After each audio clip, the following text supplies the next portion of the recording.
The entire future of tech has basically been built around the assumption that AI usage will keep exploding. But there's a problem. Every single prompt requires massive supercomputing power and a continuous burn of expensive data tokens, forcing companies from Microsoft to Uber to completely rethink how they deploy this technology.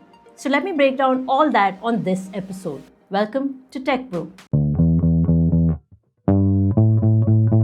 When you open a traditional app on your laptop, your local processor handles the work, drawing a tiny amount of electricity. But when you send a prompt to a frontier AI model, you're renting a slice of a multi-billion-dollar supercomputer for a fraction of a second.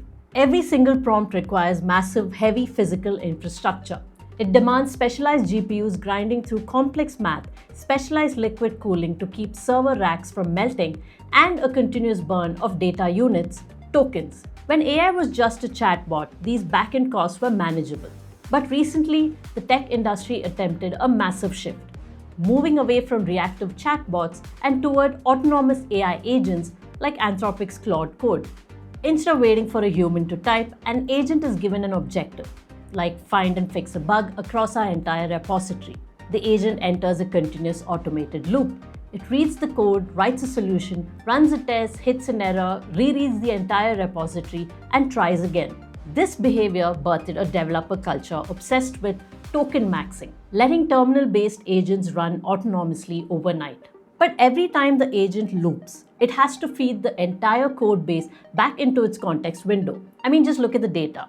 Uber Technologies rolled out autonomous AI coding tools to its engineering team.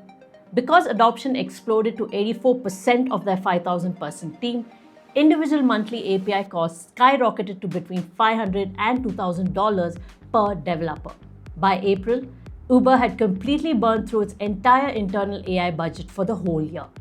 And strangely, Microsoft's Experiences plus Devices division, the team building Windows, Office, and Surface, is abruptly winding down its internal employee usage of Claude Code by next month. The tool was incredibly productive, but the token invoices threatened annual departmental budgets before the end of their fiscal year. Just think about that. Microsoft, the chief architect of the modern AI boom, is cutting off its own engineers from a frontier tool because it works so well, it became literally too expensive to afford. When the companies that built the cloud admit they cannot afford the software builds of their rivals, the entire narrative changes. The bottleneck is no longer how smart a model can be, but how cheaply that intelligence can be served. Relying entirely on raw off-the-shelf NVIDIA hardware has become a financial dead end for software providers because the margins are being consumed by the cost of the chips. This has triggered a desperate scramble among tech giants to achieve complete infrastructure vertical integration to bring token costs down. We see Anthropic signing multi-billion-dollar cloud deals with Google to use their TPUs and Amazon to use their Trainium chips. Meanwhile, Microsoft is aggressively shifting internal workloads to their custom-built Azure My 200 processors. These are not general-purpose chips. They are application-specific integrated circuits engineered for one precise task, lowering the financial cost of running a single token. CEO Satya Nadella explicitly noted that the Maya 200 offers a 30% improvement in tokens per dollar. So what are the second-order effects of this cost crisis? We're seeing a complete rewriting of the tech economy's business models. Data from enterprise procurement platforms show that software vendors are aggressively applying an AI tax, raising renewal fees by 20 to 37% to pass data center costs down to corporate buyers. More importantly, the fundamental pricing mechanism of the internet is shifting.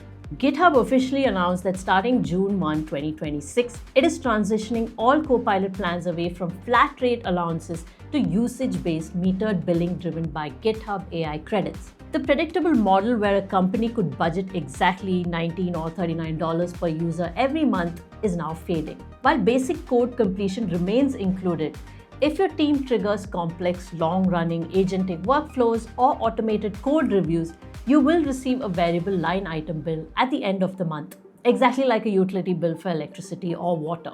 Now, this cost barrier is completely reshaping product development.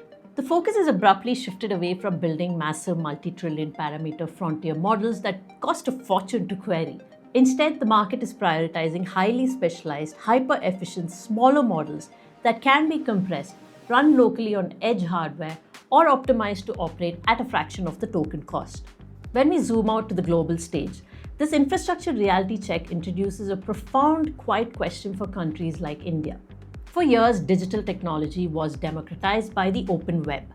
A startup in Bengaluru had access to the exact same software tools, open source languages, and cloud platforms as a startup in Silicon Valley. But if the defining raw material of the next economy is large-scale, extraordinarily expensive physical compute infrastructure, the playing field changes completely. True AI capability risks being concentrated in the hands of a few specific corporations and geographic territories that control dedicated energy grids and proprietary silicon pipelines. This leaves India facing a unique strategic crossroads. We have built the world's most sophisticated digital public infrastructure, from UPI to ONDC, proving we can orchestrate massive digital ecosystems. We also have the largest pool of developers on earth, individuals who have embraced automated coding tools faster than almost anyone else. But India is currently an intensive consumer of AI tokens, while the underlying physical infrastructure remains heavily concentrated outside our borders. For India's massive global capability centers, GCCs, and IT service giants, margins are everything. If an AI coding seat costs up to $2,000 a month per developer, the traditional cost arbitrage model breaks entirely. This pricing crunch is exactly why India's current push toward local, sovereign compute infrastructure and cost-efficient specialized open source models is so critical.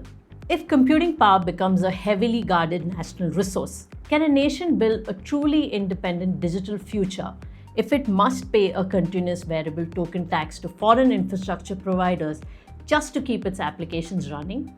We spent the last few years wondering if the machine would replace the human. Perhaps the real question we should have been asking is far more grounded. When AI stops being heavily subsidized, can we actually afford to run the future we just built? Well, that's the brew for today. I want to hear your take. Will usage-based building slow down AI adoption, or will it force us to build more efficient tech? Let's talk in the comments.